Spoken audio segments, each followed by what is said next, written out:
How much po yung reseller nyo? Um, Alam mo ma'am, si Ma'am Eliza to eh. Kwentuhan ko kayo ako sino man makakanood nito. Ma'am Eliza, alam mo ba kagabi, meron akong hinahanap na video ko, hindi ko mahanap-hanap sa sobrang dami kong videos dito sa TikTok.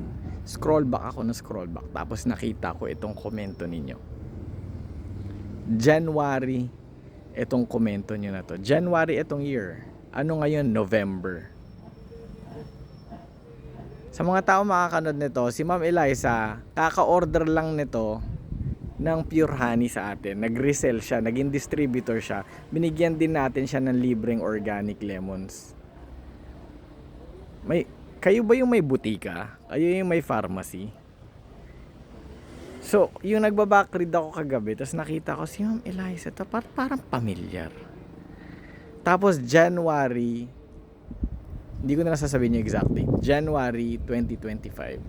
Sabi ko, shucks, noong January pa pala una nag-message sa akin si Ma'am Eliza.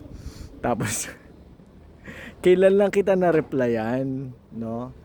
So, sa mga tao din na makakanood nito, tapos may mga private message kayo sa akin o may komento kayo, kung sakali man na napanood ninyo ito, tapos may hindi ako na-replyan sa inyo, komento man or private message, please comment ulit or just send me a PM. Baka na-overlook ko.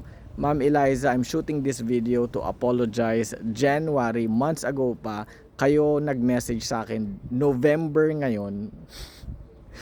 Tapos, kaka-reply ko lang sa inyo like, lately lang, di ba? Tapos, umorder kayo ng honey. Sinubukan nyo magbenta. Tapos, nagbigay ako ng libreng organic lemons. I want to apologize for the late response sa inyo. Pero thank you very much. Kamusta? Kamusta yung mga in-order nyo pala? Mabenta ba? Yung mga organic lemons po ba, nagbigay din kayo ng mga libre sa mga customers niyo or ginawa nyo pong personal na panggamit yung organic lemons? Anyway, if you need more stocks, kayo lang yung taga dito. Via Lalamove lang na ipadala sa inyo, no? Malapit lang. No? Maraming salamat po. Thank you.